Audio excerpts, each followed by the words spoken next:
Hi മക്കളെ, എന്തൊക്കെയുണ്ട് വിശേഷങ്ങൾ? എല്ലാവർക്കും സുഖം തന്നെയല്ലേ മക്കളെ? നമ്മൾ ആദ്യത്തെ നനച്ചുള്ളിപ്പണി കഴിഞ്ഞ്, നോമ്പ് കഴിഞ്ഞ്, പെരുന്നാൾ കഴിഞ്ഞ്, രണ്ടാമത്തെ നനച്ചുള്ളിപ്പണിയാണ് മക്കളെ. അടുക്കള മുഴുവൻ വൃത്തിയാക്കി കഴിഞ്ഞ് ഇനിയിപ്പോൾ ഇതവിടെ ഹാളിൽ റൂമിലൊക്കെ ജനവാതിലുകളൊക്കെ തുടയ്ക്കണം. സോഫ നീക്കിയിട്ട് സോഫൻ്റെ അടിഭാഗമൊക്കെ വേറെ ഭാഗത്ത് തുടയ്ക്കണം. അങ്ങനെ ഒരുപാട് പണികളാണ്. കുഞ്ഞു കുഞ്ഞു കൈ കൊണ്ട് ചെറിയ മക്കളെ കൂട്ടത്തിൽ ഓലും ഉണ്ട് നമ്മളെ സഹായിക്കുന്നത്. പക്ഷേ അതൊന്നും നമ്മൾ വല്ലാതെ കാണിക്കുന്നില്ല. അപ്പോൾ എന്നെ കാണണമെന്നില്ല, എന്നെ കാണുന്നുണ്ടോന്ന്. അപ്പോൾ ജനവാതിലൊക്കെ മുറ്റം മുഴുവൻ തിരുമ്പിയിട്ടിരിക്കണം കേട്ടോ മക്കളെ. കണ്ടില്ല നിങ്ങൾ തിരുമ്പിട്ടതൊക്കെ? തിരുമ്പിടലും അടിച്ചുവാരലും തിരുമ്പലും ചോറക്കലും കറി വെക്കലൊക്കെ കഴിഞ്ഞ് അടിച്ചു വാരലും തുടയ്ക്കലും മാത്രം നിർത്തി വെച്ചതാണ്. കാരണം ജനവാതിലൊക്കെ തുടച്ച് കഴിഞ്ഞതിന് ശേഷം തുടയ്ക്കുക എന്നുള്ള പരിപാടിയാണ് മക്കളെ. അപ്പോൾ ഈ പണി കഴിഞ്ഞാലുള്ളൂ, ഇനി ബാക്കി പണി കഴിയുള്ളൂ. അത് കഴിഞ്ഞിട്ട് വേണം എൻ്റെ മക്കളെയും കൂട്ടിയിട്ടൊന്ന് പുറത്തൊന്ന് കറങ്ങാൻ പോകാൻ. അപ്പോൾ ആദ്യം ഈ പണി തീർക്കുന്ന തിരക്കിലാണ്. എല്ലാവരും കൂട്ടിയിട്ട് ഉമ്മ പോവും. അനാനെ കൂട്ടണം. അനാനിക്ക് നാളെയും കൂടെ പരീക്ഷ ഉണ്ട്. അപ്പോൾ അനാൻ്റെ പരീക്ഷ കഴിഞ്ഞിട്ട് പോവാന്ന് വിചാരിച്ചതാ. ഹംദാനിക്ക് തീരെ സമയമില്ല മക്കളെ. അപ്പോൾ പോവാണ്. എൻ്റെ മോൾ അപ്പുറത്തിരിക്കുന്നത്. മോൾക്ക് ഞാൻ കുറച്ച് പണികൾ, ചില്ലറ പണികളൊക്കെ കൊടുത്ത്, ഈ മറ്റേ ഫ്രിഡ്ജിലുള്ള സാധനങ്ങളൊക്കെ പുറത്തേക്ക് വെച്ച് കൊടുത്തിട്ട് അതിൻ്റെ പ്ലാസ്റ്റിക്കിൻ്റെ പാത്രങ്ങളൊക്കെ ഉണ്ട്. നമ്മൾ ഫ്രിഡ്ജിൽ സ്റ്റീൽ പാത്രം വെക്കൂല, ഒക്കെ വെക്കുക നമ്മൾ പ്ലാസ്റ്റിക്കിൻ്റെ പാത്രം. അപ്പോൾ ആ പാത്രങ്ങളൊക്കെ ഒഴിവാക്കി ഇനി ഫ്രിഡ്ജ് കഴുകണം. അപ്പോൾ ആദ്യം അതൊക്കെ ഒന്ന് ഒഴിവാക്കിയിട്ട് അവളോട് പറഞ്ഞു ഇതൊക്കെ ഒന്ന് മാറ്റി വെക്കുമെന്ന് പറഞ്ഞിട്ട് എൻ്റെ മോളെ അത് ഏൽപ്പിച്ചിട്ട് ഞാൻ ഇങ്ങോട്ട് പോകുന്നതാണ്. അപ്പോൾ ഇടയ്ക്കൊന്ന് ഞാൻ അങ്ങോട്ടും പോയി നോക്കും, ഇടയ്ക്കൊന്ന് ഇങ്ങോട്ടും വരും. എല്ലാം നമ്മളൊരു കൈകൊണ്ടാവണം മക്കളെ. വേറെ എന്തൊക്കെയാ വിശേഷങ്ങൾ? മക്കൾ ഇവിടെ പണിയിലാണ്. അപ്പോൾ പാട്ട് കേൾക്കണ്ട വിചാരിച്ചിട്ട് ഞാൻ അങ്ങോട്ട് പോകുന്നതാണ്. എൻ്റെ മോളിതാ മക്കളെ ഫ്രിഡ്ജിൽ നിന്ന് ഓരോ സാധനങ്ങൾ എടുത്ത് വെച്ചിട്ട് ഇതൊക്കെ വെച്ച മോളെ. എൻ്റെ സഹായിക്കുന്ന എൻ്റെ മോളാണ് മക്കളെ. നിങ്ങളെല്ലാവരും ദുആ ചെയ്യണം കേട്ടോ. എൻ്റെ മോളെ അസുഖങ്ങളൊക്കെ പെട്ടെന്ന് മാറി നമുക്കൊരു സന്തോഷമുള്ള ജീവിതം കിട്ടണം.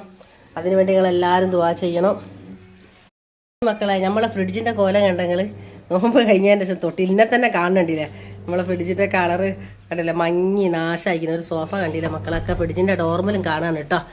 അപ്പോൾ നമ്മളെ ഫ്രിഡ്ജൊക്കെ ഒന്ന് കഴുകണം. നോമ്പ് കഴിഞ്ഞതിന് ശേഷം തൊട്ടിട്ടേ ഇല്ല, നോമ്പിൻ്റെ മുമ്പൊക്കെ വൃത്തിയാക്കി വെച്ചതാണ്. പിന്നെ അതിനൊന്നും സമയമില്ലല്ലോ. ഫ്രിഡ്ജ് കണ്ടിട്ട് നിങ്ങളാരും ബോധം കെടണ്ട മക്കളെ. ഇത് കണ്ടോ, തക്കാളി, അത് ഇത് ക്യാരറ്റ്, ഇങ്ങനെ കണ്ട് കാണപ്പെട്ട സാധനങ്ങൾ മുഴുവനുണ്ട്. ഇതൊക്കെ ഇനി ഒന്ന് എടുത്ത് മാറ്റണം.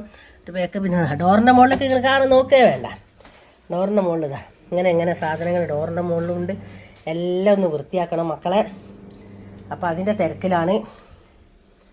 അതേപോലെ തന്നെ ഇതാ കണ്ടോ, ഇത് കണ്ടില്ല, ഗ്രീൻ പീസ് കൊണ്ട് ചിക്കന്, പിന്നെ പിന്നെ കോണുണ്ടല്ലോ, കോണിൻ്റെ പാക്കറ്റ് ഉണ്ട്, ഇഞ്ചി വെളുത്തുള്ളി അങ്ങനെയുള്ള സംഗതികൾ, പിന്നെ ചപ്പ് പുതിന അടിച്ച് വെച്ചത്, ചിക്കൻ ഉണ്ട്, ഐസ്ക്രീം ഉണ്ട് കണ്ടോ, പിന്നെ ഇഞ്ചി ഇതൊക്കെയാണ് പിന്നെ നല്ലോണം അടിച്ച് ഫ്രീസറിൽ വെച്ചിരിക്കണം. ഇനി അത് പൊട്ടിച്ചിട്ട് ഒരു പാത്രത്തിലിടണം. അതേമാതിരി ഇതാ അടിച്ച് വെച്ച ഇഞ്ചി വെളുത്തുള്ളി എല്ലാം കൂടി അടിച്ച് വെച്ചത് ഇതാ ഇതിലിട്ട് വെച്ചിരിക്കുന്നത് കണ്ടങ്ങൾ.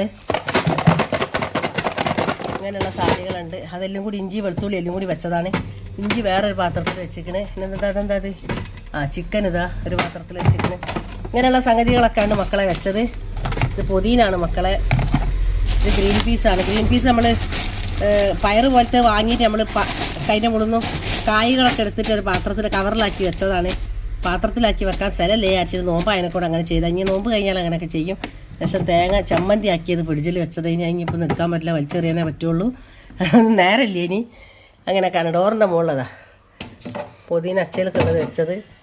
കുട്ടികൾ തിന്ന ഐസ്ക്രീമിൻ്റെ കടലാസ്, മൈലാഞ്ചിൻ്റെ ട്യൂബ്, എന്താ പറയുക ഇത് നമ്മളെ ചീസ്, ഇത് കോണായി അതെന്താ നമ്മളത് മൈലാഞ്ചിൻ്റെത്. അങ്ങനെ കുറേ സംഗതികളൊക്കെയാണ് മക്കളുള്ളതൊക്കെ ഇനി കൈ തുടച്ച് വൃത്തിയാക്കണം. അപ്പോൾ ഇത്രയൊക്കെ ഉള്ളൂ. അങ്ങനെ ഇനി ഇതൊക്കെ കൈ തുടച്ച് വൃത്തിയാക്കുമ്പോഴത്തേക്ക് സമയം നല്ലോണം 2 മണിയാവും. അപ്പോഴത്തേക്ക് ചോറൊക്കെ കൊടുക്കണം. മക്കൾക്ക് ചോറ് വെച്ചിക്കണേ, വെണ്ടക്ക മുളക് ഇട്ടിക്കണേ, നെയ്ച്ചോറ് ഉണ്ടാക്കിക്കണേ, പിന്നെ ഉപ്പേരി ഉണ്ടാക്കിക്കണേ. അങ്ങനെ ചില്ലറ പണിയും കൂടി എടുത്തിക്കണേ. അപ്പോൾ നിങ്ങളെല്ലാവരും നമ്മളെ ചാനൽ കാണണം കേട്ടോ മക്കളെ, മറന്നു പോവരുതേ. മക്കളെ മറന്നു പോവല്ലേ, മറക്കാതെ നമ്മുടെ ചാനൽ കാണണം. ഇത് ചക്കക്കുരുവാണ്. നല്ല പഴുത്ത ചക്ക കൊണ്ടുവന്നിനി അതിൻ്റെ കുരു ഞാൻ കഴുകി വെയിലത്തിട്ട് ഉണക്കി വെച്ചതാണ്.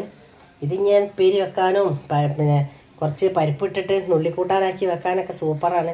ചക്കക്കുരു അല്ലേ, ഒഴിവാക്കണ്ടല്ലോ. അപ്പോൾ അതവിടെ നിന്നോട്ടെ. അപ്പോൾ നല്ല ഉണങ്ങി നല്ലൊരു പാത്രത്തിലാക്കിയിട്ട് ഇതേപോലത്തെ ഒരു ബോക്സിലാക്കിയിട്ട് ഫ്രിഡ്ജിൽ വെക്കണം. എന്നാൽ കേട് വരില്ല. അല്ലെങ്കിൽ ചക്കക്കുരു കുറേ ദിവസം കഴിഞ്ഞാൽ കറുപ്പ് അടയാളം വരും.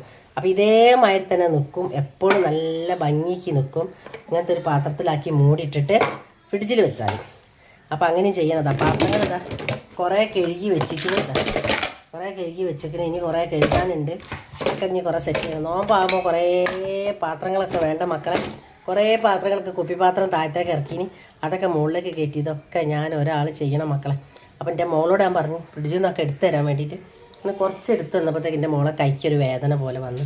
അങ്ങനെ ഇവിടെ ഇരിക്കുകയിനി. അപ്പം ഞാൻ അവിടേക്ക് ഒന്ന് പോയി കിടക്കാൻ പറഞ്ഞ് എൻ്റെ മോളെ അവിടെ കൊണ്ടുപോയി ഇരുത്തിക്കിന്. തല കറങ്ങണം. അങ്ങനെ ഫ്രിഡ്ജിൽ നിന്ന് ഓരോന്നോരോന്ന് എടുത്തും കൊണ്ട് വെച്ചപ്പോഴത്തേക്ക് എൻ്റെ മോൾക്ക് തല കറങ്ങണമെന്ന് പറഞ്ഞു. അപ്പോൾ ഞാൻ എൻ്റെ മോളൊന്ന് പോയി നോക്കട്ടെ. ക്ഷീണം അറിയോ? ഒന്ന് ഫ്രിഡ്ജിൽ നിന്ന് സാധനങ്ങൾ അങ്ങോട്ടും ഇങ്ങോട്ട് എടുത്തേക്കുമ്പോഴത്തേക്ക് എൻ്റെ മോൾക്ക് ക്ഷീണം വന്ന് ഇവിടെ കിടക്കുകയാണ് റൂമിൽ. ചെറുതായിട്ടൊന്ന് മയങ്ങട്ടെ, തലകറക്കം പോലെ തോന്നുന്നു. അങ്ങോട്ടും ഇങ്ങോട്ടും എടുത്തിട്ട് ടെൻഷനാണ് മക്കളെ. എൻ്റെ മോൾക്ക് ഒരുപാട് ടെൻഷനാണ്, പറഞ്ഞാൽ തീരാത്ത ടെൻഷനാണ്. അത് കാണുമ്പോഴുള്ള വിഷമം എനിക്കും. അപ്പോൾ നിങ്ങളെല്ലാവരും എൻ്റെ മോൾക്ക് വേണ്ടി ദുആ ചെയ്യണം കേട്ടോ മക്കളെ. എൻ്റെ മോൾ ഒരുപാട് സങ്കടത്തിലുള്ള ഒന്നും വിചാരിക്കേണ്ട, എൻ്റെ മോളാണിത്. അപ്പോൾ നിങ്ങളെല്ലാവരും ദുആ ചെയ്യണം കേട്ടോ. വേറെ എന്തൊക്കെയാ വിശേഷങ്ങൾ? ഇപ്പോൾ ഞാനൊരു പണി എടുക്കുന്നുണ്ടെങ്കിൽ ഒരു 10 പണി എടുക്കണ മനസ്സിൽ വിഷമം ഇങ്ങനെ ഉള്ളിൽ ഒതുക്കിക്കൊണ്ടാണ് ഞാൻ ജീവിക്കുന്നത്. ഒരുപാടുണ്ട് മക്കളെ, പറയാൻ പറ്റുന്നതും പറയാൻ പറ്റാത്തതായിട്ടുള്ള ഒരുപാട് കാര്യങ്ങളുണ്ട്. പക്ഷെ ഒരു പണി എന്തെങ്കിലും എടുക്കുമ്പോഴത്തേക്ക് ഓളെ ഞാൻ എന്തിനെങ്കിലുമൊക്കെ ഒരു മാറ്റം വരുത്തിയിട്ട് ചെറുതായിട്ട് പണിയൊക്കെ എടുപ്പിക്കാം. പക്ഷെ ഓൾക്ക് ഒരുപാട് പ്രയാസങ്ങളാണ്.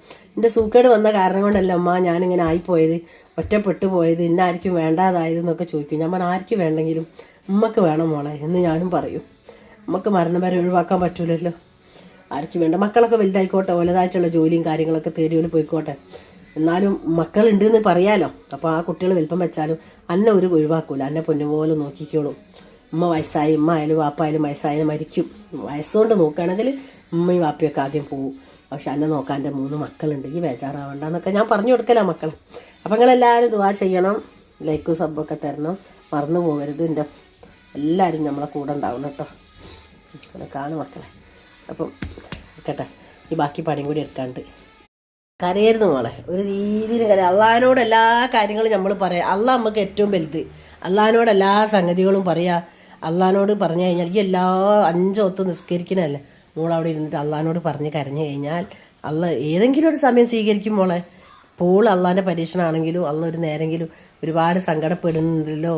അപ്പോൾ അതുകൊണ്ട് ഞാനൊന്ന് ഓളെ കാര്യത്തിലൊരു തീരുമാനം എടുക്കട്ടെ എന്ന് അള്ളാഹ് തീരുമാനിക്കും അല്ലേ മക്കളെ? അങ്ങനെ ഉണ്ടാവില്ലേ? അപ്പം നിങ്ങളെല്ലാവരും എൻ്റെ മോൾക്ക് വേണ്ടി ദുആ ചെയ്യണം. മനസ്സിനൊരു സമാധാനം കിട്ടാനും സന്തോഷം കിട്ടാനും എല്ലാവരും നമ്മളെ കൂടെ ഉണ്ടാവണം കേട്ടോ മക്കളെ.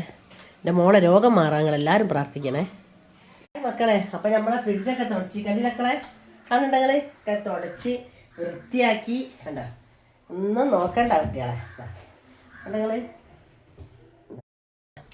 ഉള്ളൊക്കെ തുടച്ച് വൃത്തിയാക്കിഞ്ഞതാ. ഈ സംഗതി നമ്മൾ അണ്ടിപ്പരിപ്പ്, ബദാം അങ്ങനത്തെ കുറേ സാധനങ്ങൾ പെട്ടെന്ന് എടുക്കാൻ വേണ്ടിയിട്ടുണ്ട്. കണ്ടോ, അതിവിടെ മുകളിലാണ് വെക്കൽ മക്കളെ. കണ്ടോ കണ്ടോ, അതിലൊക്കെ തീർന്നിക്കണെങ്കിൽ ആ പാത്രമൊക്കെ ഒന്ന് വൃത്തിയാക്കാണ്ട്. അങ്ങനെയാണ് മക്കളെ. ഇത് പിന്നേതാ, ഇതും അതേമാതിരി തന്നെ മക്കളെ. ഇതാ ഇതിൽ മോളെ ഫുഡാണ്. അണ്ടിപ്പരിപ്പ്, ഇതാ ഇത് വാൽനട്ട്, ഇതാ കശുവണ്ടി, ബദാം ഒക്കെ എൻ്റെ മൂക്കുള്ളതാ കേട്ടോ. ബദാമൊക്കെ കണ്ടോ, അങ്ങനത്തെ ഒക്കെയാണ് ഈ ഏറ്റവും അടിയിൽ അതൊക്കെയാണ് വെക്കുക. വേണ്ട ഇതുണ്ടോ, ഇതൊക്കെ എൻ്റെ മോളെ ഫുഡുകളാണ്. എൻ്റെ മോളെ ഫുഡാണ് കേട്ടോ ഇതൊക്കെ. ഇതും അത് തന്നെ എന്താക്കളെ കണ്ടോ. എന്താ അപ്പം അതുകൊണ്ട് നമ്മൾ ഇതിലേക്ക് ശരിക്കും ഫ്രൂട്ട്സ് വെക്കേണ്ട സ്ഥലമാണിത്. ഇതിൽ ഫ്രൂട്ട്സ് വെക്കൂല. അപ്പം ഇതൊക്കെ കഴുകി തുടച്ച് വൃത്തിയാക്കി. ഇതെല്ലാം തുടച്ച് വൃത്തിയാക്കി. അതേപോലെ അതാ ബട്ടർ നമ്മളിങ്ങനെ ഇതിൽ വെച്ചാൽ കേട് വരണ്ട വിചാരിച്ചിട്ട് ഇതിലാകുമ്പോൾ അതിന് എടുക്കാമല്ലോ. കോഴിമുട്ട മൊത്തം തീർന്നിക്കണെങ്കിൽ കോഴിമുട്ട വാങ്ങി വെക്കണം. അപ്പം നമ്മൾ ഇന്നത്തെ പണി നമ്മളെ ഫ്രിഡ്ജിൻ്റെ നനച്ചുള്ളിപ്പണി കഴിഞ്ഞ് മക്കളെ. അപ്പം നിങ്ങളെല്ലാവരും നമ്മളെ ചാനൽ കാണാൻ ലൈക്കും സബും ചെയ്യാൻ മറന്നു പോരുത് കേട്ടോ കുട്ടികളെ.